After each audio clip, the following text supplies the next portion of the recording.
Welcome to Too Deep, Hokies Under the Influence, a Sons of Saturday podcast. I'm your host, Pete B, and my co-host is fumbling his mic right now. Sam Jesse, how you doing, buddy? I am doing great. Back from vacation. Feels good to be back stateside. Air conditioning. Don't take it for granted, people. Do they not have a lot of air conditioning in Italy? Not in Napoli. The buildings are too old to really like vent things, so they don't have dryers.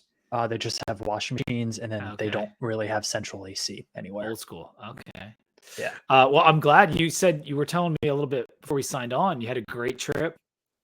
Great trip. A ton of fun. My best friend just moved there, so it was cool to go there and help him kind of get settled in as he's learning the city and learning Italian with him. So hopefully by next year's trip, we will both be decently fluent. Okay. We will see.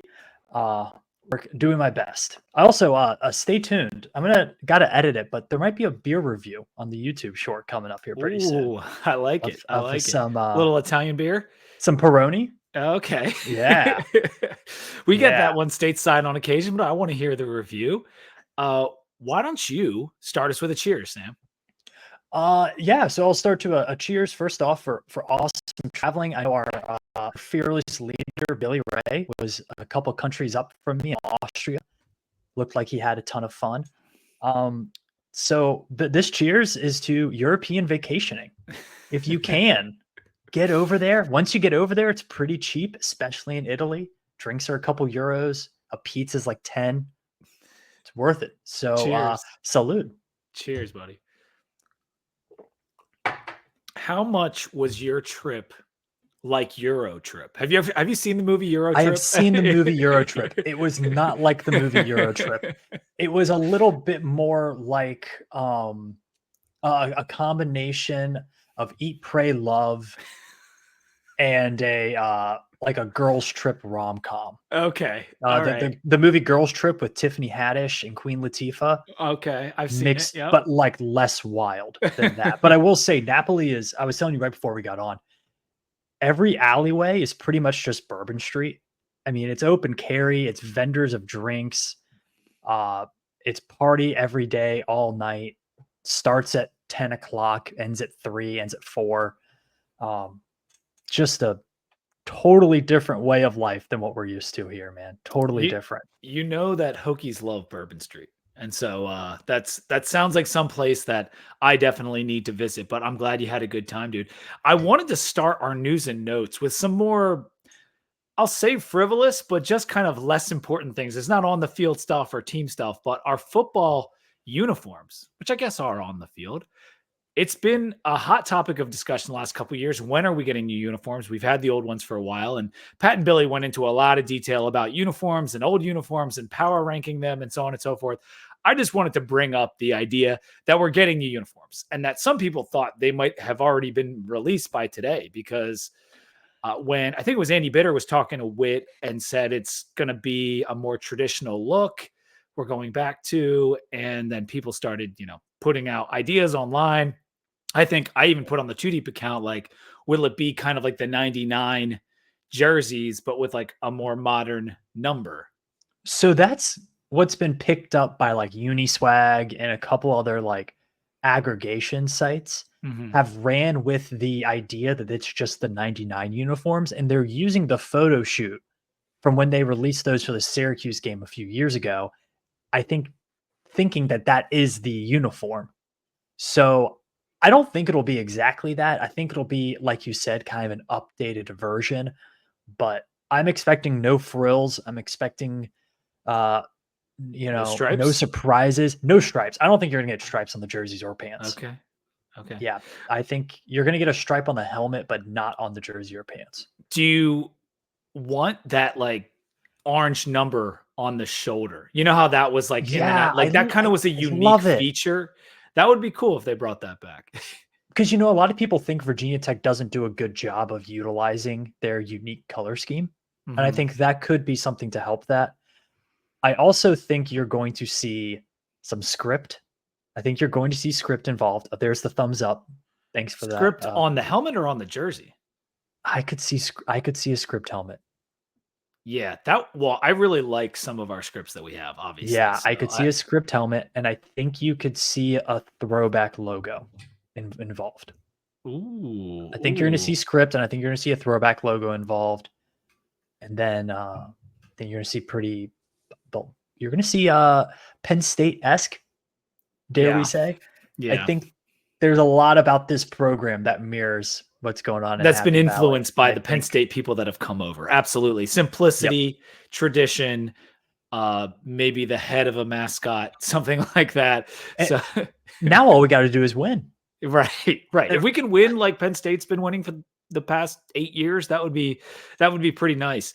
I did note on Twitter, it kind of hit me that like this upcoming season is the 25th anniversary of the 1999 team. And that was like, I think Ox put out a tweet, and then I was like, oh, well, of course we're going to go back to a traditional look because of the 25th anniversary, and 25 is such an important number for Virginia Tech. It makes a lot of sense. So something like 1999 mixed with the future, I think is what we'll probably get, and what it sounds like we're going to get. I don't know when they're going to drop. I hope it's soon, because we're in the doldrums right now, as we kind of talked about last time. Not so much going on, but we got plenty to talk about tonight. And I wanted to ask, did you see the NCAA 25 EA Sports trailer? I did. Did you like it? Were you upset that we weren't in it? I don't care we're not in it. Okay. I'm not going to play as Virginia Tech. Are you kidding me? I'm sorry. That might hurt some people. I'm not. I have enough Virginia Tech in my life. I'm literally wearing a Minnesota shirt right now. Yeah, that's very nice. This shirt is awesome. Row the boat. Row the boat. Yeah, they can't put 135 teams in there. And so they're going to focus on their bigger ones.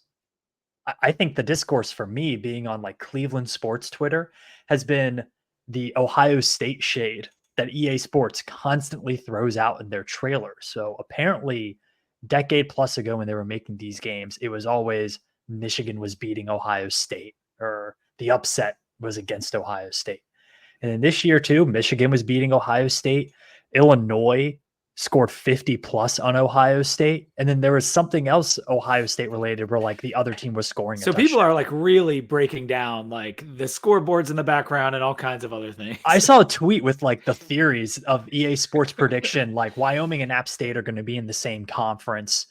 Donovan Edwards is staying until 2025 because he's playing Ohio State at home, like all sorts of stuff. I would say I was surprised that we weren't in it in some aspect. And I know people are like, well, we're getting the uniforms, so they couldn't put us in the trailer. They had the Demon Deacon mascot in the trailer. They could have put the Hookie Bird in the trailer. They could have put the tunnel. They could have put our fans. They could have put people jumping to Enter Sandman, which are all things that are well known in college football and would have been worthy to be in the trailer. So I was a little bit peeved we weren't in it, but it still made me very excited. It was a very cool trailer. And I think the gameplay and the graphics are obviously much enhanced. I think the last one I have is 2013. I think the last year of the game might have been 2014. So everything should be a lot better. And I'm excited for it. Do you own a gaming console, Sam? Do you game at all? Not anymore. Okay. I'm going to have to. I've been told that like the Xbox Series S is if you just want to get like 5 or 6 games, that's the one to go for. Okay. And I think it's like $200-$300 or something at Walmart. So I'm probably going to pick that up one day from going home from work and just not think about it. I've got a PS2 sitting here. I actually used it as a DVD player the other day. So, because I didn't have a DVD player. And like I had an old one. I was trying to find something on. Right. So I used my PS2. I actually have a PS3 in that closet. The only reason I owned that was for the NCAA game a decade ago. Exactly. I had a PS4 and I played during COVID. I picked up like Assassin's Creed and God of War, some of the more like storyline games to be able to play. So maybe I'll be a gamer. This will reel me in. I don't know. The only thing I'm going to play will be this game. If I do end up getting a console, like it is for this and this only, but we will see. Men's basketball got a transfer while you were away, Sam. Duke shooting guard Jaden Shutt, 6'5", 190 pounds, and he was the number 75 recruit in the country in the class of 2022. That was according to the composite. Only played 14 games in 22-23 and none last year. due to a red shirt and a knee injury. So not super experienced, but definitely a lot of talent. And this is kind of what the football playbook has been, right? Mm-hmm. Mm-hmm. Yeah, I literally texted you. I was like, all right, wasn't on my phone much. What did I miss? Oh, we got a Duke transfer for freaking basketball. Let's go. I don't know much about him, to be honest. There's not a lot of film about him except from high school, and that was a few years ago. But from what we've seen, he matches what Mike Young wants. Mike Young wants to be able to stretch the floor. He wants to be able to shoot. He likes those guys that are like 6'4" to 6'7". That's kind of Yep. his range for that 3 and 4 spot. So I think he can slide in. We'll see what he looks like. He does have some competition at that spot, which is good news. Yeah, we I think got they're 4 guards on scholarship now. All of a sudden, like we were really low on guards. And all of now a sudden they can scrimmage and use some substitutions now.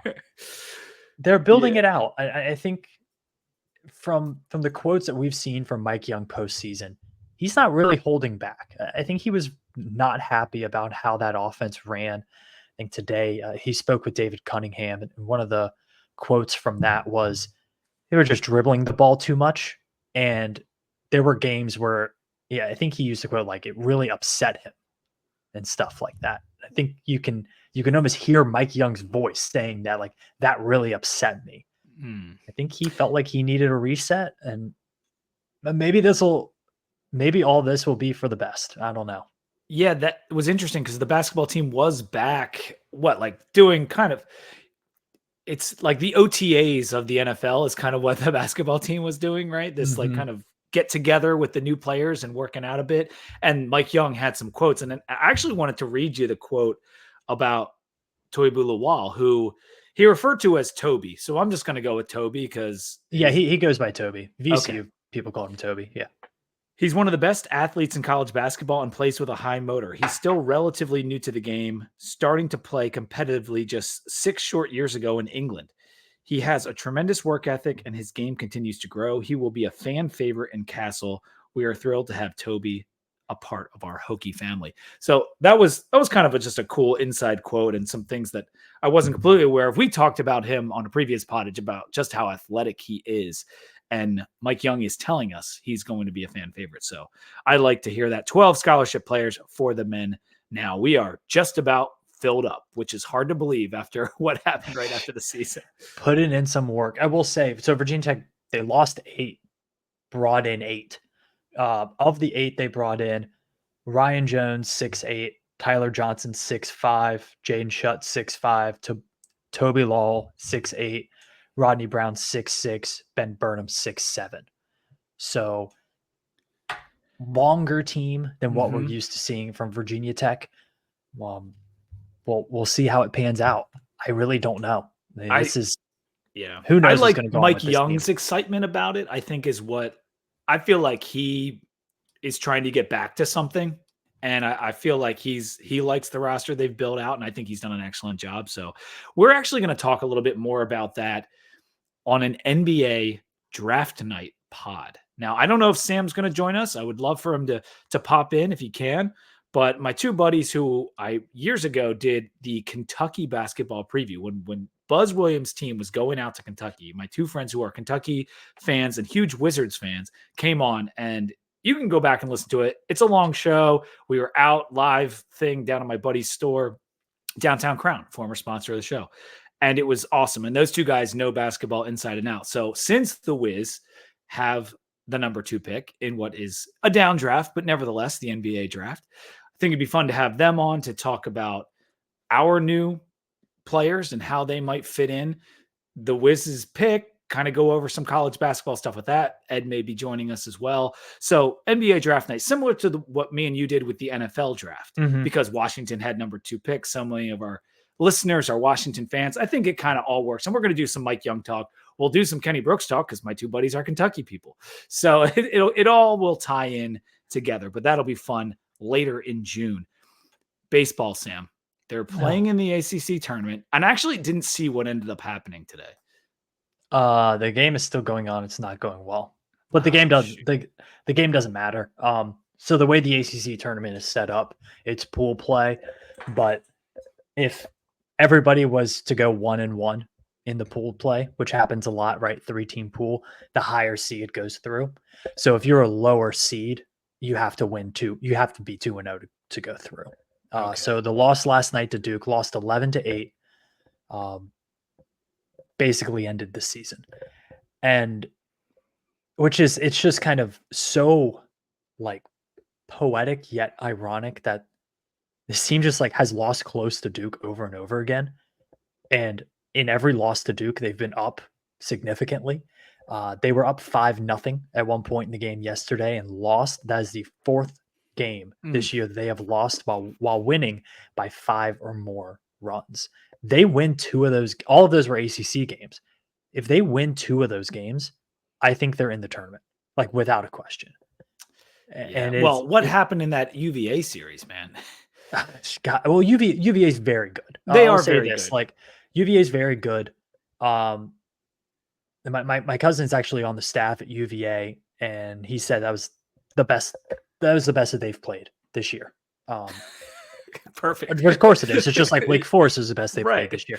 But you play in the ACC, you're gonna get a really good team every week, and I think this team just similar to last year, just hit a lull at the exact wrong time.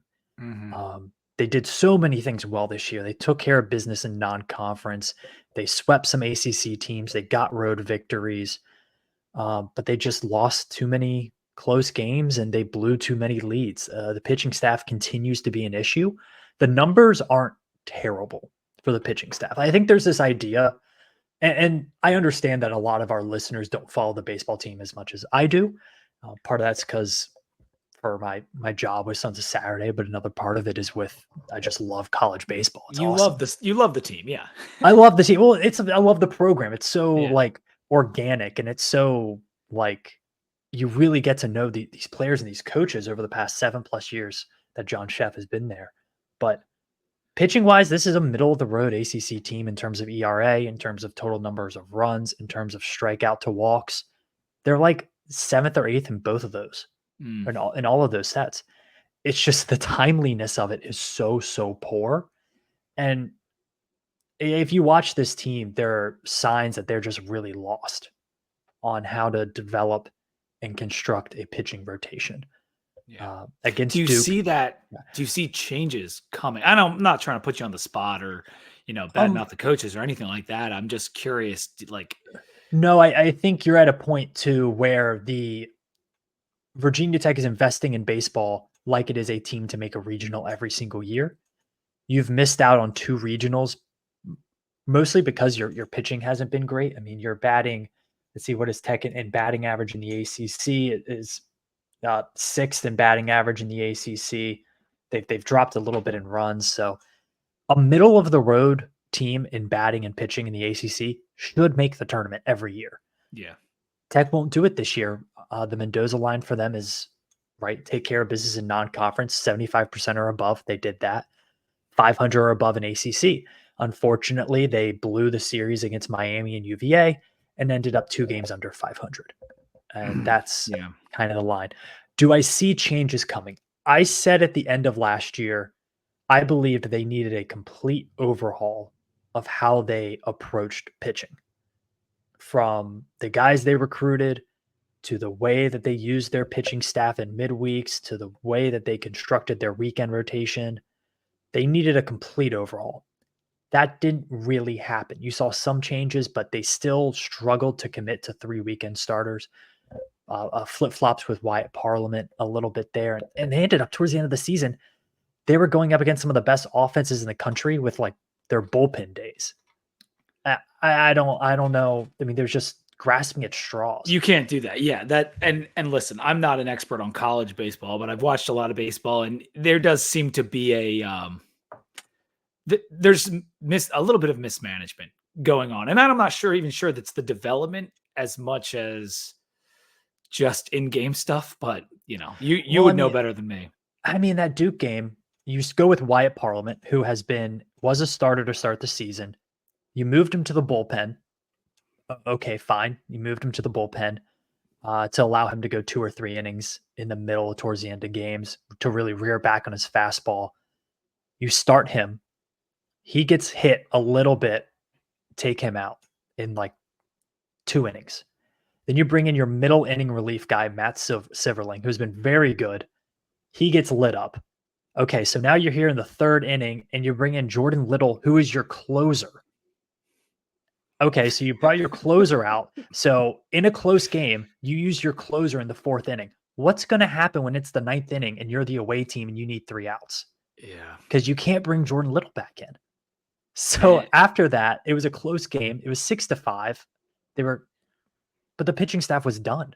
Ended up giving up 11 runs. Yeah, And it's been so it's brutal things with like the that. It's way like, these games have gone at the end. Like it just seems to, and it happened with the softball team too, but it's like you can get a nice lead. Like we had a nice lead one of those nights against UVA, and it's like it's probably going to go away. And lo and behold, it went away. yeah, and a lot of that is with 2 strikes too. I haven't ran the numbers on it. I don't know how available those are for college baseball. Some nerd out there has them, But but a you've lot been of tracking damage, it. There was a a lot of lot, 2-strike hits. a lot of 2-strike hits, a lot of 2-strike runs. And that's if you watch the pitching sequence, these guys are not bad pitchers, man. They're good. Uh, and it's just you're like throwing these guys lollipop fastballs with 2 It's it's strikes. it's it's payoff pitch selection, I guess, is what you're trying to say. Like Yeah, there and could be it's you something done there. guy's going to be aggressive at the plate. You need to make a pitch. You need to get the ball to the catcher. That's what you got to do. And they just historically, not just this year, in the past, they've struggled with that. And what many people may not know is in college baseball, the pitch selection comes from the pitching coach in the dugout. So the pitching coach has Mm. a pitch comm that is related to both the catcher and to the pitcher. It is not like Major League Baseball where it's solely from the catcher. And so it's a lot So, more control with the pitching coach. So when mhm. your pitching is not doing well, there's a lot more onus on the coaches. Yeah, it is. So it's I think a lot of people want to see a change, especially a pitching coach. Um, I I think that's definitely on the table. I think it's much more on the table this year than it was last year. Mm. However, what I will say, this is college baseball. You have 3 in-game coaches. So if you get rid of one of your coaches, that's a third of your staff Yeah. that you're getting rid of. And you don't have the recruiting staff. You don't have the training staff like you do in Like they're football in or on a lot of the basketball. recruits. Like if you were to dismiss Yes. that guy or if he were to leave or whatever it is. Mhm. That's interesting and something I hadn't really considered, but And because of scholarship limitations, you cannot afford to lose 4 or 5 guys in the transfer portal. You will not be able to field a competitive team if you lose a bunch of guys that you aren't expecting to lose. but So, you also can't run this type of pitching staff out there again and expect to be yeah. competitive in the Yeah. ACC next I year. mean, it's unfortunate because this isn't I mean, Tech won 30 plus games. I This is know the best they stretch of started Tech out so baseball well. ever. I mean, this team is good. If they just hit a lull at the exact wrong time and ended up playing a really tough back half schedule.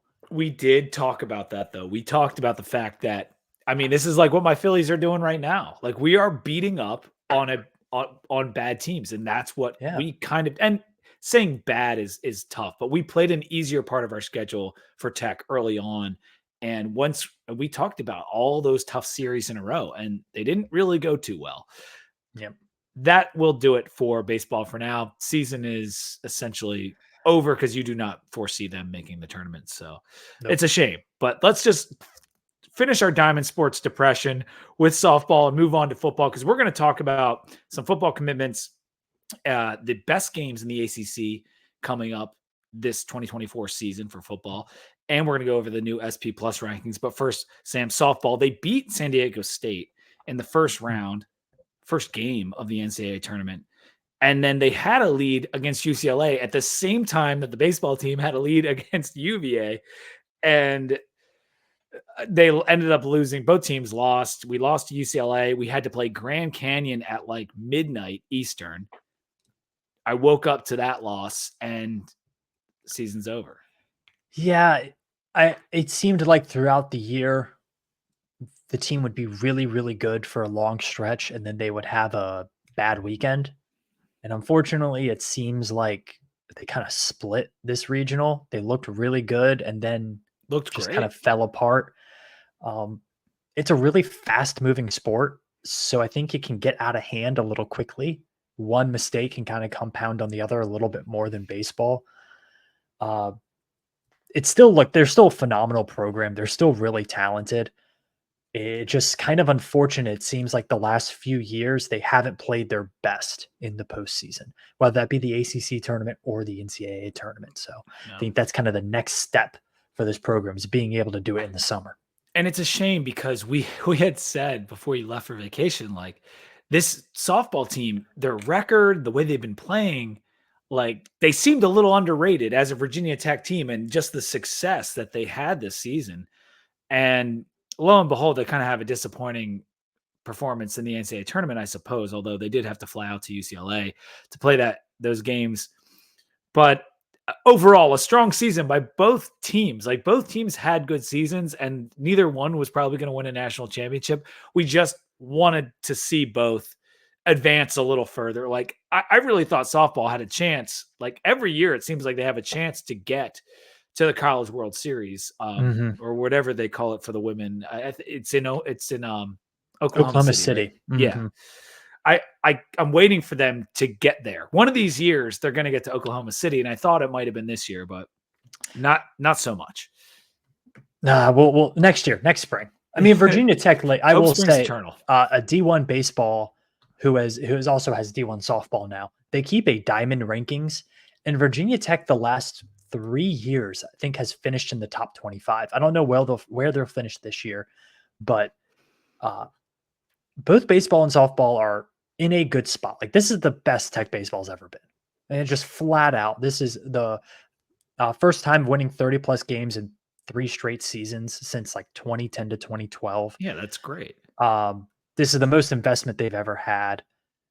Softball is really good. They had a bad weekend in tournament play. Like the Diamond Sports at Virginia Tech are competitive, and the ACC is one of, if not the best conference for both. Yeah. And they're the best for women's basketball too. We've been competitive in that. Like we're in the sports that the ACC is good at. We try to represent. We try to hold our own, but it's tough when someone playing up the road in Charlottesville is one of the best baseball teams in the country, like year in and year out. But what can you do?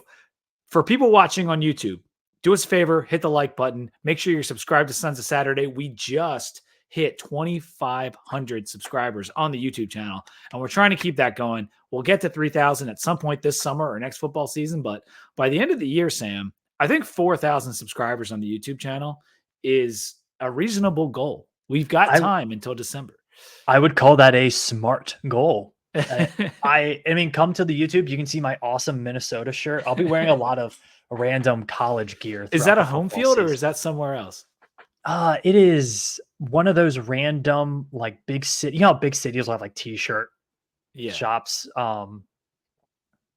It's I a couple years ago I tweeted about how I won some money like back-to-back weekends betting on Minnesota Golden Gophers football, and I somehow found myself in Minnesota football Twitter land. And this shop DM'd me and was like, "Hey, do you want 50% off? We'll ship you a t-shirt." That's so It's like, funny. yeah. Man. And then this shirt, if for those not watching on YouTube, go and like and subscribe. But if you can't see it, it says Minnesota in like an arch, and then it has a gopher rowing a canoe. And it's pretty awesome. Right by Minnesota's campus is a brewery called Surly Brewing, and it's a very big operation. I went there a few years ago, and it's great. Surly is awesome, and I think around here they're starting to pop up every now and again. But if you're ever in that area, I would check out Surly Brewing. Very, very good. All right. Football, Sam. The ex-Bama defensive lineman Curtis Perry did end up committing. We talked about him potentially committing to the Hokies. It was a little bit more of a pipe dream at the time, but our guys did their thing. Coaches got in there, JC Price, whoever it may be, and they pulled what was a top 65 recruit in the country in 2022 to come to the Hokies. 6'2", 265. He's probably going to end up playing mostly inside on the defensive line, I would imagine. And he was a 97 on 247 back in the day. So we got the Duke transfer in basketball. We get the Bama transfer in football. Picking up some talent. Like this is pretty nice. Now, I don't know what he'll end up being, but as we said last show, if you get a chance to bring that talent into your program, like you have to, he would be the highest rated player. He will be the highest rated player out of high school on our roster next year. That's kind of crazy. It is. Do you remember when people were ragging on JC Price for not bringing in big I recruits? do. I do. How does that look now? Dude, that Because was just two short years ago. And I remember having this argument with maybe even people in our own organization here at Sons of Saturday. And I was saying, if you look at the defensive line yards on Football Outsiders, we made a massive improvement in Price's first year. Even when we weren't playing well, the D line had improved by quite a bit. And now the talent has started to come in, and we saw APR. He didn't even have a spring last year and what he was able to do. And so to bring in Curtis Perry, to bring in Gilliam and Copeland and Peebles, like, it's exciting. It really is. And not all these guys are going to hit. We know we took a swing on Gilliam's talent. He's the second highest guy at high school on our roster with Curtis first, but we'll see. And I'm happy to do it. And this is exactly like we were saying. It's okay to finish second place now in recruiting some of these guys that might have local ties. And Perry's not an example of this, but Gilliam was, and I think Shutt was too. You can be second place, and these guys might end up coming back to you. So keep those relationships open. Yep, and I also think it's important to realize Virginia Tech seems to be investing in the defensive line maybe more than any other position group. Obviously, quarterback is a different animal. Let's just call it what it is. The salary for quarterback is going to be at a different level, but Virginia Tech is investing its resources in the defensive line. It seems to be where they want to impact the game. And if you look at teams who have kind of made that jump from the middle of college football to the upper echelon, you look at what TCU was able to do, look at what Washington was able to do. You look at Ole Miss, Cincinnati a few years ago. If you have a really good defensive line, especially in the interior, you can kind of game wreck and you can make up for a lot of other mistakes on your team. So seems to be where they are investing the most. I'm all for it, man. You didn't even mention two of the more obvious ones to me, at least the most obvious one. And we spent too much intellectual capital on Dabo over the last week or 2 weeks or whatever it may be. But Clemson, I mean, those four defensive linemen, they were the four that ended up staying together, but they had so many defensive linemen come through that program, and it changed what Clemson was. It started with Sammy Watkins and Taj Boyd, but it quickly moved to the quarterback and the D line. And I'm cool if that's what we do. And Texas would be the other example. Like, Texas was fake back until this past year when they had a D line, and Sarkisian really loaded up that D line, and it was different. Like, that was a different Texas team because of that. And so if you're going to invest, offensive line's great. That can be developed and has to be developed a little bit more. D-line, your stars and the talent you bring in, that will translate. Yep. For the most part. 100%. All right, DB. We got a DB commitment in the portal. Caleb Spencer comes over from Miami. So another pretty high-profile program, getting a transfer from there. He's only a sophomore. He was an 88 on 247 in the 2023 class. So he's got a lot of eligibility left. He played in 11 games, mostly on special teams, but he was a top 700 recruit in the class, according to the composite back in 2023. And he would be the number 14th highest player on our roster from last year. So there's 85 scholarship players. That's pretty high up there too. So another swing on talent. And he's listed as a safety coming out of high school, but was listed as a linebacker. How do you think he'll fit in for the Hokies? It sounds like he's a whip linebacker, what Virginia Tech fans will be used to, kind of a guy who's going to play that in-betweener role. We'll see where he fills out to. I don't think he'll be needed too much this year. I think if you need him to hit the field, it would probably end up being at safety. That's kind of the position of need, I think, numbers wise right now for Virginia Tech. That's what I'm thinking and hoping. Yeah. Yeah. But whenever a player starts to make that transition to a bigger position, they usually never go backwards. So I think he is going to end up being, by the time he ends his career at Virginia Tech or wherever he ends his career, who knows these days, it'll be at a linebacker-esque position. Yeah. And that's what I think Evan Watkins interviewed someone from Miami, and they were just talking about some of Spencer's traits and his versatility and whatnot. And he's an attacking kind of tackling player in terms of his strengths, close to the line of scrimmage type stuff. And his coverage skills may be a little bit more in question, but there's a lot of potential there. And I think they even mentioned him as a Sam linebacker, which I had made the joke about a segment of like you commenting on the Sams as being Sam, but we don't have a Sam anymore. We call them the star. It could be the Sam on Sams, and I just talk about whoever plays the Sam linebacker and then Sam Brumfield. True. So like, yeah, Sam's had a great game. That's right. That's right.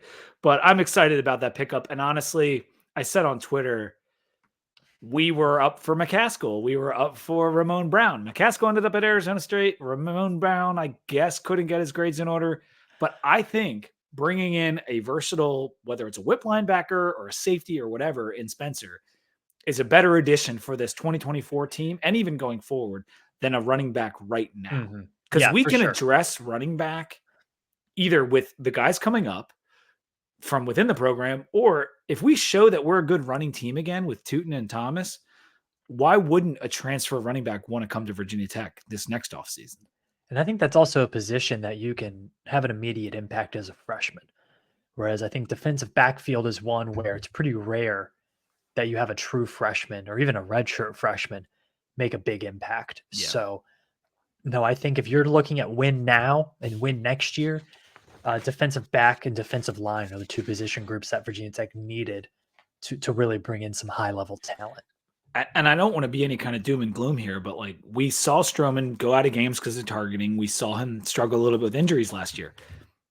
If Stroman can't go at some point during this year, like we're up against it at safety. Like we really are. So you have 4 years of eligibility, Pete. So he might be start stretching. Yeah. So it's nice to bring in Spencer because in a pinch, this is a guy who's already got some weight room training in college football under his belt. And so it's more experience for a position that was of need. Let's take a minute to talk about our sponsor before we do our beer break, Sam. The Too Deep Hokies Under the Influence podcast is brought to you by Roback. You guys know Roback, the performance activewear designed for those who crave activity. Sam was craving activity on his trip, waking up early, doing excursions. Did you get a hike in, Sam, while you were over there?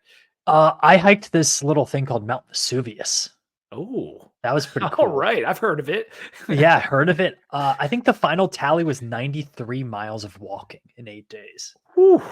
So, well, I bet you needed some activewear for all that walking.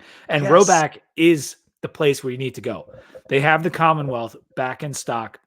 They have the Berg in stock. You can get 20% off your order from roback.com using code 2DEEPVT. They got the hoodies, the tees, the quarter zips, and of course, all of those various polos that you see, including the beautiful white one with the little maroon Virginias. So go to roback.com, load up your cart, and use code 2DEEPVT for 20% off your order. Roback Crave Activity. For right now, Sam, I need to know what you're drinking. Well, I thought of this. I'm sorry if you can hear my dog snoring. He's laying behind me. He's had a tough day, apparently. So I'm kind of considering this my last hurrah of like IPA, darker-ish beers. So I went and got the Devil's Backbone IPA pack, the variety pack. Oh, okay. And we started off with the first one we grabbed, which was the big boy, the Juicy Double Imperial IPA. It's a really cool can that they have from Devil's Backbone. If you don't know Devil's Backbone, from Lexington, Virginia, really good brewery. It is a fruity, tart beer that is, a lot of people say juicy or mango, orange IPA. This tastes like fruit juice, but does have a little bit more bite. The smell is almost like an imperial stout.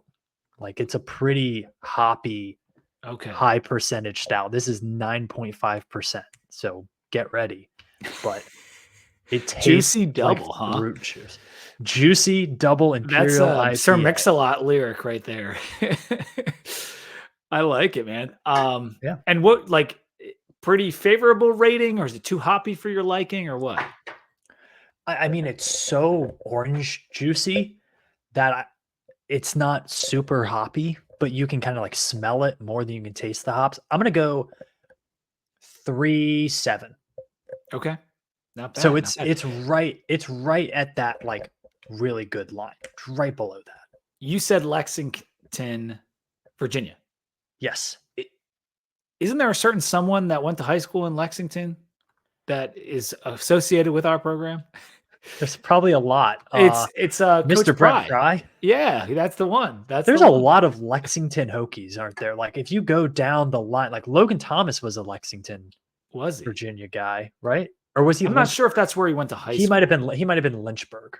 Yeah, yeah. I'm getting my same stretch of 81. You know where it is. And I didn't say from Lexington because Pry moved around a lot, but I think he Mhm. ended up at high school in Lexington. He did go to high school in Lexington. Yeah. Yeah.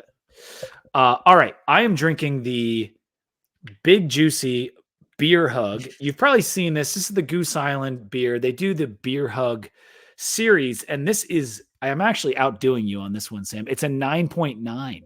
Oh my goodness. And this is not only is it 9.9, it's a 19 point something ounce can. It's one of those like really long ones. But yeah, it's got the bear on there with the sunglasses. You've probably seen the Beer Hug cans, but this one is full of sunshine and tropical sweetness, as it says on the front here. And it is really good. It's not a typical like juicy in the color though. If you look at that, it looks like an amber ale, but it does not drink like that. You can see through it. It's not super hazy, but it's an imperial IPA with a lot of fruit flavor, and I would endorse this thing. Now, drinking 20 ounces of a 9.9 beer, you'll get a little buzz too. So I'm in favor of that, especially if you're only going to have one or something on the night, which is probably what I'll end up doing, but I haven't decided yet. But the Big Juicy Beer Hug, I would give this a pretty favorable review. I'm probably not going to go 4, but maybe just under, and I'll have to figure that out later. But good beer night. 4 is kind of the line, right? On Untapped. For me, it's been like 3.75 to 4 is like really good, and then above 4 is like great. Yeah, and the regular Beer Hug, I've got the hazy one in the fridge. Like they're okay. This one is like the best one, and maybe because it is so alcoholic, they got a lot more sugar and flavor in there. I don't know, but yeah, this one I do actually like this Big Juicy Beer Hug. But anyway, do you want to do SP Plus rankings before we do ACC games? Because that's not going to take as long. So let's I got it pulled up here. All right, so they just came out the other day. Bill Connelly updated his SP Plus rankings because he put them out after the regular season and playoff was over back in February, and we were 30 then. We are number 32 now, and I think we dropped because, Sam, we are no longer number 1 in the returning production. We dropped to 4 in returning production, and I guess that and some other factors made us drop to 32 in the SP Plus. But we are still favored in 10 of our 12 games for the regular season. The pressure is building here, right? there's like fan pressure of expectation, there's institutional pressure and job pressure, and then there's mathematical pressure from Bill Connelly, and that's what they're getting right now. Quantitative pressure. Coming in at 32nd in the country in S&P. We'll see what other metrics shape up preseason wise. A lot of stuff can happen between now and fall camp. We know that. Yeah. I think it speaks to Tech's schedule a little bit too, that they're favored in 10 of the 12. Yeah. I'm looking above. NC State is at 29. Louisville is at 28. You got Miami at 19, Clemson at 14. Those are the two that would be favored. So there's a handful of ACC teams ahead of Virginia Tech and Florida State as well at 12. Well, you know what? We're 32. There's 6 teams ahead of us. So we've got 7 ACC teams in the top 32. That's more than 20% of that 32 number, because 20% would be 35. So that's kind of nice. I can't remember too many seasons where the ACC. Now, no one's I don't think Florida State's even in the top 10 or. Nope, they're at 12. Yeah, so we got 12 to 32. Those 21 spots, we take up a third of those spots. And so there are a lot of competitive teams. I did notice if you go to the actual ratings and not the positions, that Florida State and Clemson are kind of in one tier. Then you've got Miami and SMU kind of closer together. And then there's actually a bigger gap between SMU and Louisville than there is between Miami and SMU. So Louisville, NC State, and VT are a little bit further beyond. So SMU to me was a surprise here. Yeah, they won a lot of games last year. Returning quarterback helps a lot with these metrics, right? They're a good team. I think, are they 10-win good? Probably not. They had a really favorable schedule last year in a down American conference, but they're going to beat some teams this year. I was surprised that they were ahead out of the question. us and NC State. Like I was surprised to see that. Yeah, I do think we have to remember how bad Virginia Tech looked for the first month of the season. Yeah. That's weighing down a lot of the good. And the seasons before, because those are part of this too. Mm-hmm. Yeah. But I'm also looking down here. I got, Boston College at 75, Virginia at 77, Wake at 78, Pittsburgh at 81, Stanford 84. So, and then two non-conference opponents, Vanderbilt at 97 and Old Dominion at 111. Oh my gosh. Tech is playing some bottom quartile teams. It's crazy that Old Dominion, like last year, I remember going into the year, I think they were 110th or 111th, something beyond 100. And that game wasn't uncompetitive. Like they were playing with us for a little while there, and they ended up having an okay season. Like the SP Plus will hate them, but like every year, ODU, especially last year, I think they said they had 70 new guys on their roster last year of like 120 going. New. So it's so hard to evaluate when you get down. So yeah, they might be listed at 120, but we're going to Norfolk. Like they're not going to be 120 that day. No, they're going to be top 20 that day. I mean, really, it's for Old Dominion. I think like that win at home against Virginia Tech was kind of their last win against a non-FCS or non-bottom barrel Sunbelt team in a while. Like they have not won a lot of games. Last year they went 7-6 last year. They won their bowl game. And they needed that comeback. Do you remember the comeback against Western Kentucky? Yeah, it's all coming back to me. I'm getting rid of this baseball, softball nonsense and thinking about some Sunbelt football. That's right. No, they were a decent team and what is a decent G5 conference. So, but that being said, we are 21.9 point favorites according to the SP Plus. Now you factor in home field advantage, take 3 points off of that, whatever. It's just around 20. But like, are we beating ODU by 20? I sure as hell hope so. But I'm not going to be counting any chickens when it comes to that game. Doug Bowman had written an article about this, put it out there. And one of the notes was the first 3 games of the season, Vanderbilt, Marshall, ODU, all of those games, we are projected, not factoring home field advantage, projected about 20 to 21 points to win all of those games. I said I'm terrified of the Vanderbilt game. I know I shouldn't be. You really should. Maybe I shouldn't be. Does the Jerry Kill edition, because he came over from New Mexico State, he brings Diego Pavia or vice versa. They brought each other. That concerns me. We saw how much of an effect Jerry Kill had on our team. And we were a poorly coached team. And he comes, and that Justin Fuente year, the year we get blown out by Duke, he fixes our running game, and we end up having a very nice season. They also lost to UMass last year at New Mexico State. So I know. And Diego Pavia and Jerry Kill were there. So I do think it is one of those. The first week of the season is always scary. A lot of unknowns. Vanderbilt's not a good team though. Like they're just not a good team. And Clark Lee might not be a very good head coach. I think Tech will be favored by 3 scores in that game pretty easily on the road. I could see like 16.5, 17.5, something like that. And then I think for the Marshall game, depending on what they look like against Vanderbilt, that might be around 3 touchdowns, like a 20.5. I could see Old Dominion on the road back to like that 16.5 type field, maybe a little bit more. I don't know. Not to get too nerdy with it, but I could see the market really pushing for Old Dominion in that game being at ODU. But Yeah. Tech will be heavily favored in their non-conference games this year. Right, Rutgers. I didn't see where Rutgers was on here. Rutgers is we are 5.8 point favorites, and then you can add a 3-point home field advantage. So you're getting to around a touchdown against Rutgers. Yeah, so but I think they're going to be a decent team. I mean, to be a touchdown plus favorite in all of your non-conference games, with 2 of those games being on the road, I think it speaks to the quantitative hype of Virginia Tech going into this year. And I also think they're playing some not great teams in the non-conference. Which I'll take. So I'll take it. Win's a win.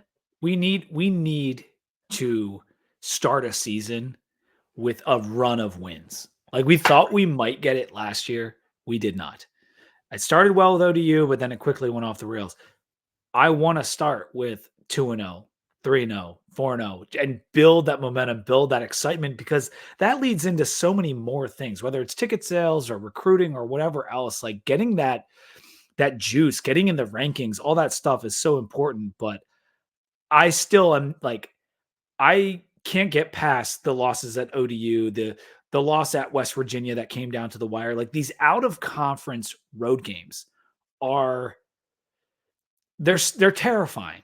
And whether it's ODU or Vanderbilt, I don't care. Like I'm going to be nervous as hell going into both of those games. Well, I think this might be one of the last years you have to deal with it, because I hope so. At least for the G5s, because I don't have any inside information, of course not, but ACC is going to move to 9 conference games pretty soon here. I mean, they're going to have to. And I think part of that will be any contract with a G5 that includes road games will be bought out / terminated. Virginia Tech tried to do that with ODU this year to get the ball rolling. It didn't work out. So they got to do it. Happen. I mean, it's going to happen. Yeah. One of the reasons that the ACC is in the position that they're in is because they've nickeled and dimed their way to this spot. And I would argue with anybody, the savings that we got from playing on the road at ODU was nullified by losing to ODU. Because don't forget those East Carolina games back in the day. Oh yeah. I mean, Tech had a timeshare in Greenville, North Carolina. But at least that was like a little bit more historic. Like we were playing them pre-Big East, like we were playing them on a regular basis. Mm-hmm. Like we should never be going to 20,000 seat ODU. Like that just should have never happened. I don't care what you tell me about recruiting. I don't care about what you tell me about cost savings, because the disinterest and the hit to our rep that it took, I think cost us. But yeah, that's hopefully water under the bridge. And they have TVs down here, by the way. Like they can watch games that happen in Blacksburg in Norfolk, Virginia. I promise. That's right. Sam is in 757 right now. I'm 15 minutes from that stadium, and I promise you, we have TVs here. Okay, I think that's just about all I have on the SP Plus. Let's move to we're getting close to an hour here, so let's move to the best games of the ACC conference season. And so I've got a graphic here, Sam, and I'm going to write an article on this. I've started it already. It's going to come out Tuesday after Memorial Day. So after you guys are winding down, you're feeling like crap from eating too much pizza and drinking too much beer over Memorial Day weekend, you will get my article. But for now, Sam and I are just going to talk about some of the fun ACC games, conference games this season. So we're not going out of conference. We're not even going Notre Dame. This is hardcore ACC. And I'm going to do my Rob Lowe, put on the blue hat for the ACC here. I got the ACC graphic on the screen. It doesn't say NFL or ACC on the hat, but we're going to go with the blue. And one of the first ones I wanted to talk about, Sam, was this FSU against Georgia Tech game in Ireland, 8:24. People are excited about that. You know, I know Georgia Tech's not a huge college football brand anymore, but they're gonna be a decent team.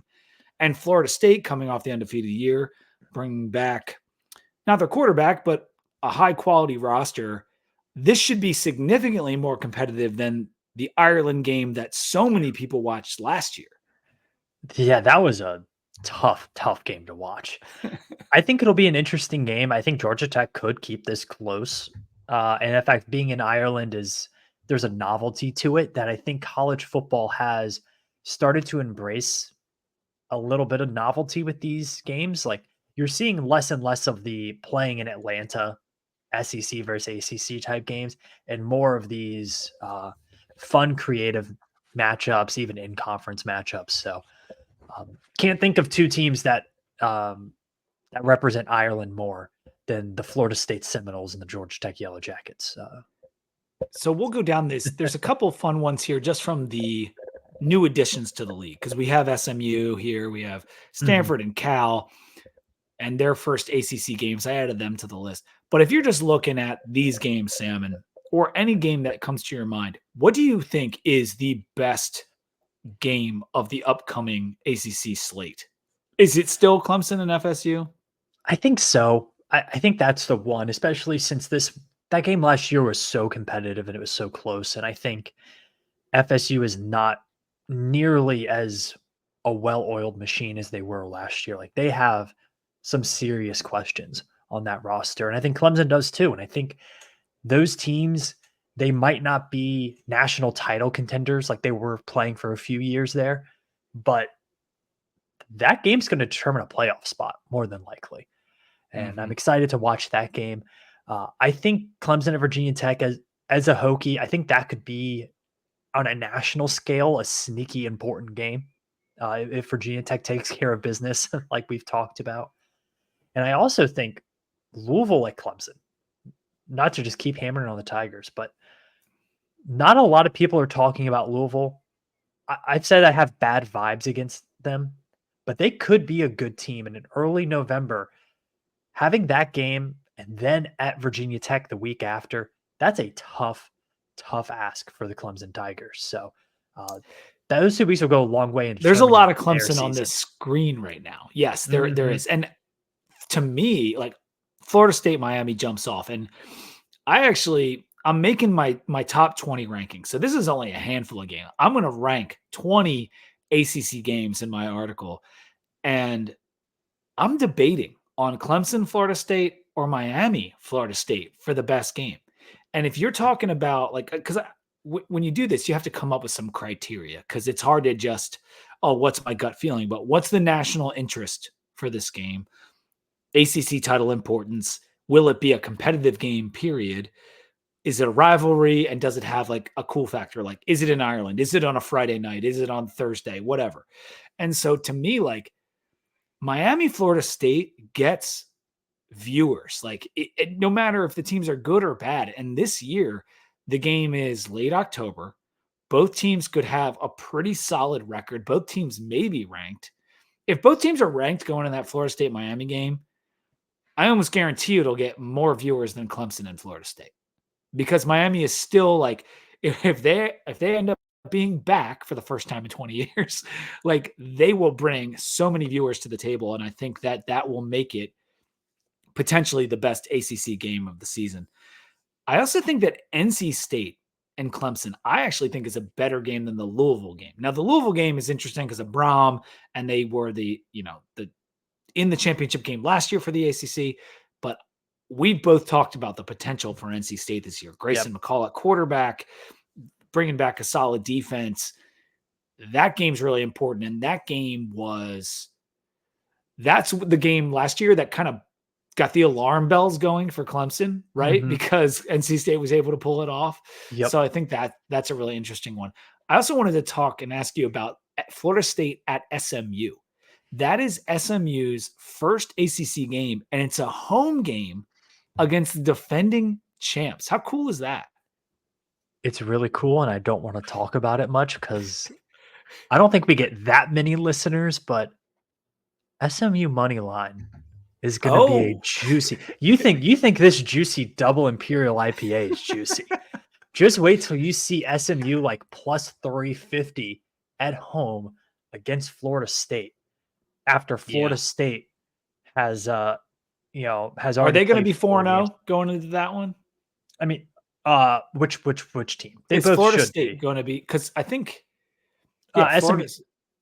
SMU only has 3 games before that. But Florida State's got GT, then Boston College at home. Yeah. Bye week. Memphis at home. Cal at home. Yeah, they're going to be 4-0 going into that SMU game. And SMU will probably have, I think SMU, are they playing BYU next year? Or they have TCU, SMU plays Houston. I think it's Houston Christian now. It used to be Houston Baptist. Oh, okay. And then they play BYU. Then they have a bye week. Then they have TCU, the Battle for the Iron Skillet. That's a tough start to that season, man. And then they have, a tough. Boy, that's a lot of people who go to church on Sundays playing in trouble in September. Houston Baptist, Brigham Young, and TCU and SMU. Then you play. That is so many Christians. But they don't leave Dallas until October. Okay. I think there's going to be a lot of momentum. I have the script, Pete. They're going to beat Florida State. They're going to be high and mighty. They're going to be ranked top 15. Then they're going to go to Louisville and get smacked the next week. Well, for the sake of the ACC, I really hope they can beat BYU and TCU, or at least one of them, because they lost to TCU last year. It wasn't that pretty, and that wasn't even a good TCU team. So the skillet will be on the line, and I'm hoping SMU, for ACC's sake, can pull that one out. What do you think about VT at Miami? That's on a Friday night. It's got a cool factor. Both teams in that game, what we're hoping for, cross your fingers, is 2 4-0 starts from both of those teams. Miami's got Florida earlier in the year. So if they end up beating Florida, which I know it's Florida, and they're kind of down right now, but that still would be a big win. And if they're 4-0 and we're 4-0, that's a massive game. Like VT at Miami is a massive game, national TV, all alone on Friday night. Like that could be one of the best game in the conference.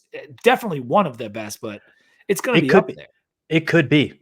It really could. I think the ACC needs that to be big. And I think it would be one of the biggest spots that Tech has been in under Brent Pry. Now, that being said, I could also see Miami being 2-2 because they play at Florida, and that's always tough. Then they have Florida A&M, they have Ball State, and then they play at South Florida. And that's going to be a good South Florida team. South Florida it's not something you look at what Alabama did down there last year. Like it's not a team you want to mess around with. So man, that's interesting. Like all the Miami hype, dude. Like they could start the year 2-3. Yeah, but they're not not even leaving the state for the first 5 games. So they're going to be fine. They're going to be fine. That's going to be a big game. I am saying though, that is I wouldn't say, it's 4-0 Virginia Tech. No, it's 4-0 Miami. Absolutely not. You can't bank on Miami. Life has not worked out that well for the ACC in the past. So but it could be one of the biggest games Tech has played in a long time. For the ACC's sake, you want to see SMU going into that Florida State game with 1 or 0 losses. You want to see VT at Miami 4-0 versus 4-0.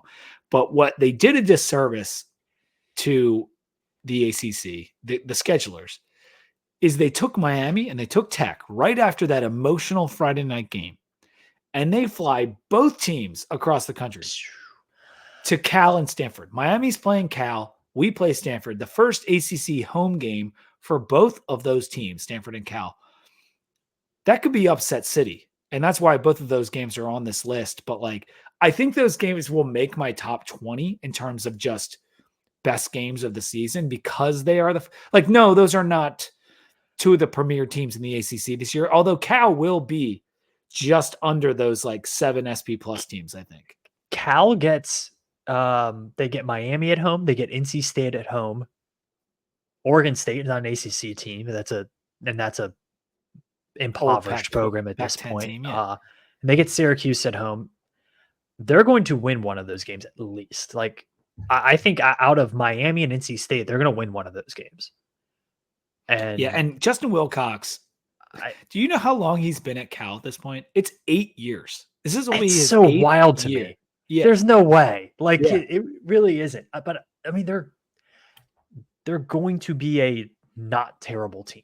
And they actually have one. They have Jaden Ott, who you've talked about a lot. Yes, but they have they have a decent collective. Like their NIL is Yep. not a joke. There's a lot of rich people that went to Cal. So Yeah. they're going to be, and that's more of a long-term thing, but they're going to be okay this year. They're going to be right there with Georgia Tech, right there with Duke or UNC or whatever. But just to round out some of these high quality games I've got on the list, I had to put Stanford and Cal, the big game, on the list. Mm-hmm. It's not rivalry weekend. It's actually the weekend before Thanksgiving, but Stanford at Cal is 11:23, and it's called the big game. And technically, if you go to Wikipedia, it's not even the big game. It's just called big game. Like, which I had never heard that before. The oldest rivalry in the West, Sam. It provided one of the, if not the most iconic moment in college football history with the band is on the field. Yep. You look at just the quarterbacks who have played in that rivalry. There's been a sensational amount of talent in that rivalry, and I think it's good for the ACC to get a game that is like that, to add that to their repertoire. I don't know what Stanford will be able to do in modern college football, and I don't know exactly what Cal will be able to do. I know at least Cal is trying. Well, you picked Stanford to be last place in the ACC. Oh, they're a bad football team. Like, they're bad. I think UVA will be the worst team in the ACC. Sam, in his power rankings, he chose Stanford. Now, record-wise is different from power rankings, but record-wise, UVA has a tough. Like, UVA plays 3 of their last 4 on the road. They have at Coastal and Maryland in the non-conference. Like, yeah, we'll get into that. We have plenty of time to get into that. Lots of time. I just wanted to do this kind of overview of it's going to be a fun season in the ACC with the new additions. And quickly before we sign off, let's take this off the screen. Best out of conference games. I just wrote down a couple. We talked about Miami playing Florida early in the year. That's 8:31.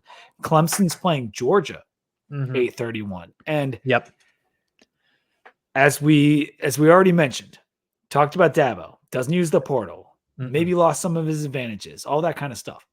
I still think Clemson is going to not totally get stomped in the first half against Georgia. Like, they're going to be there.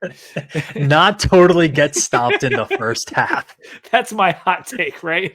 I think late in the game, it could get more out of hand. But you had said it on our show, like, that defense is going to be solid. It's going to be very good. Yep. And Dabo can still coach. He might not have all the Jimmies and Joes he used to have, but he can still coach. And Georgia they lost a lot of guys to the draft. Every year for Georgia, the beginning of the season has a lot more susceptibility than later in the season. Yeah. They also beat Oregon 42-3 to start the year. That's a couple of years ago. That is true. They just reload, man. They have probably the best quarterback returning in college football, and Carson Beck. Probably have the best wide receiver core in college football. Let's see. Can I see what day I bet this? Yeah. So on January 23rd at 1:39 p.m., I placed 2 units on Georgia minus 12.5 versus Clemson. No, I think that's a good bet. And that's where, because I zagged on myself, because at first I'm like, oh God, Clemson is going to get absolutely steamrolled in that game. I'm like, wait, now just hold on a second. Still a good coach, still some good talent on that roster. Let's bring it back.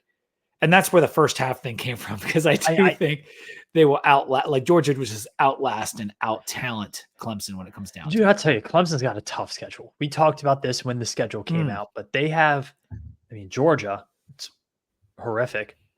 App State, NC State, at Florida State, at Virginia Tech, at Pittsburgh, which is just never fun, although I think Pittsburgh is going to be a very bad team. And that's late in the year, too. Late in the year, and then they end it with South Carolina, and that's always a tough game. Yeah, dude, that's a tough schedule. That's hard, man. That is not. That's in it. That's obviously they play they bookend it with SEC teams, but that's a middle of the road SEC schedule. And man, like this is a make or break year for Dabo's ideology. I don't think it's a make or break year for Dabo's job, No. but if they Well, don't, were you listening to the Cover 3 the other day when they were talking about Dabo maybe like in job security, and they said something to the degree of like, well, Dabo's the most senior person in that athletic department because they just lost their AD and they promoted from within. So like, unless the absolute like bottom falls out and they win like Mhm. 4 games, he's not going anywhere. Cause No, and it's it's we you can't get to that point that quickly with how much success he's had. yeah, he's the mayor, governor, and king of Clemson, South Carolina. And I think that is pretty apparent now that it is his way or the highway, and they're going to win or lose his way. And they're maybe not competing for national title. They're still a very good team and are probably like if you were to place a bet on Clemson winning the ACC, I think you'd feel pretty good about having a shot that late in November. Yeah, Um, and absolutely. I'd also point out how many times did we talk about when Alabama job opens up, it's going to be Dabo's. Dabo wasn't a thought in that job search. He was not even mentioned. I think that kind of tells you not only about how he has adapted to modern college football, but I think it tells you about how he has become their Frank Beamer, their their their Bo Schemblecker, not really Craig to that Bowl. level. That's a bad example, but Bobby Bowden, Yeah, yeah, yeah, yeah, um, yeah. he's he's their guy. And how is Bo Schembleckler the guy that I came up with for Yeah, I them don't know. Well, before there's Bobby so Bowden? well, I don't know. Bobby Bowden was a good call. Frank Beamer obviously a good call. But But he's there until the day he retires. but like could you pick 2 more opposite people though in terms Then of coaching style than Dabo and Frank Beamer? no, I don't think I could. I also don't think I could pick 2 people with, more character differences than Bo Schembechler and Frank Beamer and Dabo Sweeney. Yeah, right. That is quite the triumvirate. All right, so I we need to talk about this Yeah. other out of conference ACC game, and this one is actually huge to me for ACC rep. NC State playing Tennessee, and this one is in Charlotte, if I'm not mistaken, on 9/7. It's a Mhm, massive game, and I think NC State can absolutely win this, but mhm. Tennessee with the QB was it Amaliva? What the I am heck? Aliva, yep. That they're feeling good about themselves, right? Like Tennessee has built themselves up. People in the SEC think they're going to be competitive. I'm not so sure, but like that game for our conference is really big. It's huge. It's huge, and I also think NC State is a team that we think they're going to be pretty good. They have reason to think they're gonna be pretty good. Still a lot of question marks. We don't know how those transfers are gonna mesh, and they're replacing a lot of really good players. And, you know, is fall camp in a game against Western Carolina enough to get you rolling? It might be, but it's gonna be a really tough test.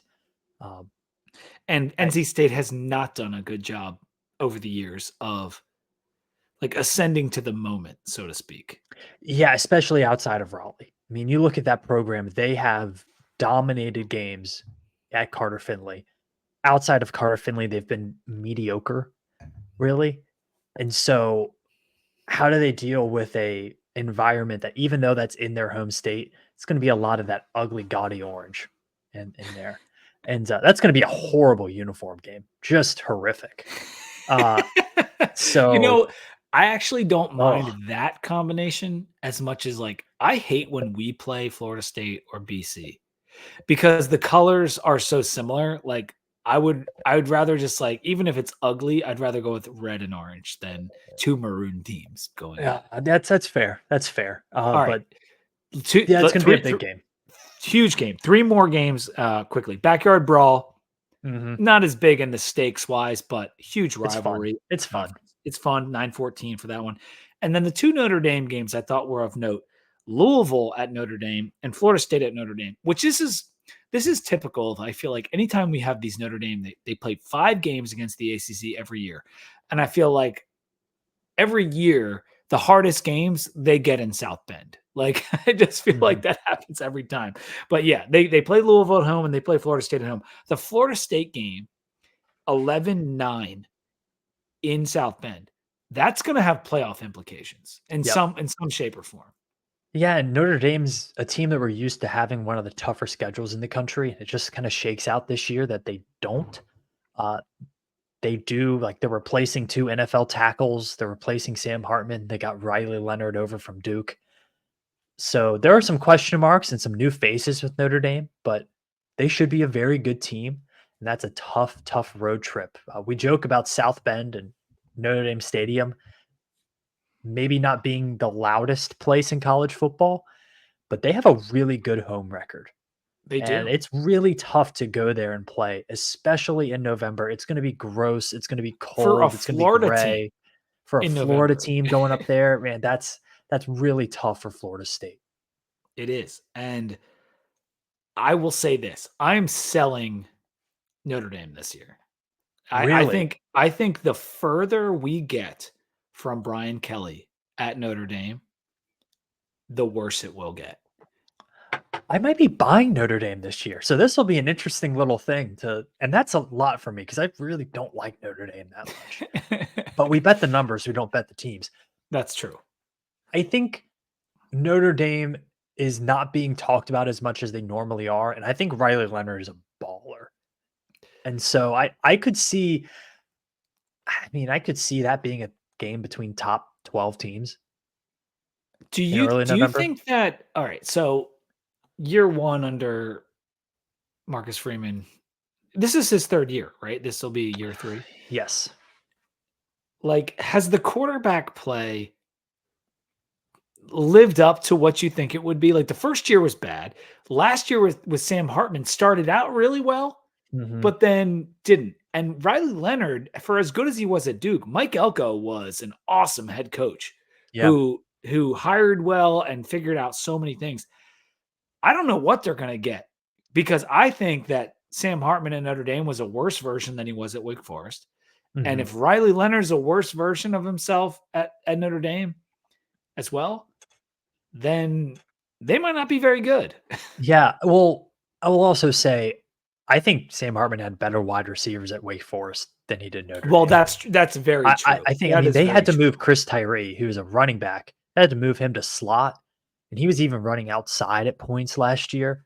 Like, they were pretty desperate for Yeah, pass catching their options best last year. wide receiver was that true freshman kid for a little while, like before Yeah, he so got hurt. the wide receiver room should be better this year for Notre Dame, so I'll point that out.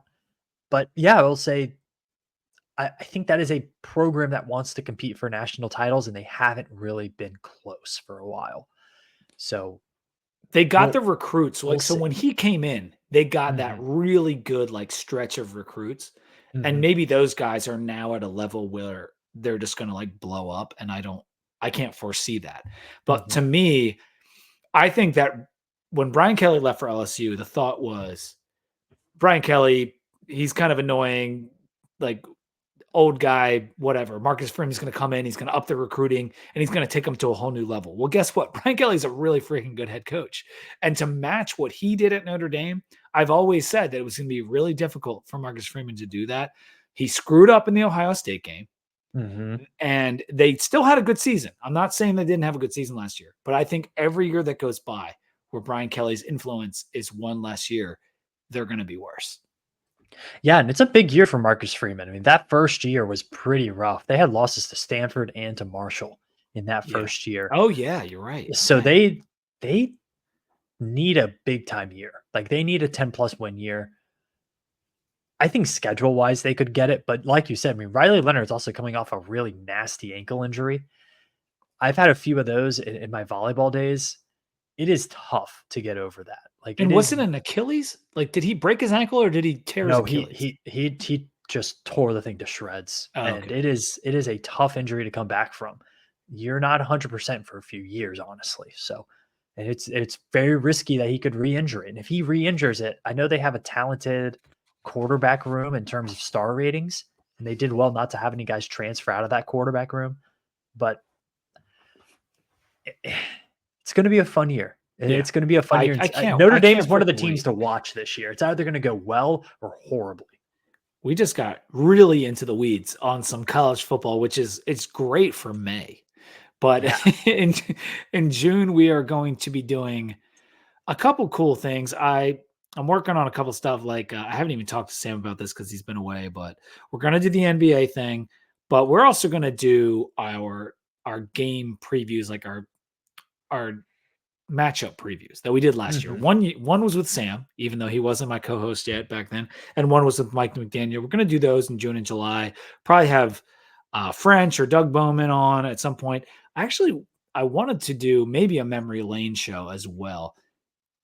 Who do you think's had the best season, Sam? Well, like this came up when we were talking about, I think it was Gerard Evans, like the best 1 year Hokie, like the come in and like have an amazing one season and then leave. And it just got me thinking, who had the best season for Virginia Tech, like ever? It doesn't matter.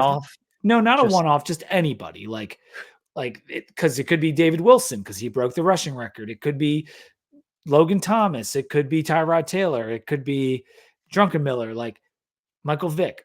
Who had the best single season as a player in Virginia Tech history? This is a memory lane episode concept that I love that. I love that because you can think of it of different ways. Like there are some defensive players who had some pretty ridiculous, like All-American years.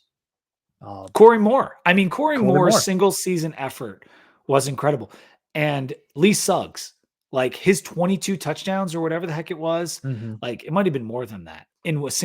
For a running back to get that many touchdowns is insane. So that's a concept. And I think I have someone in mind to do that show with us.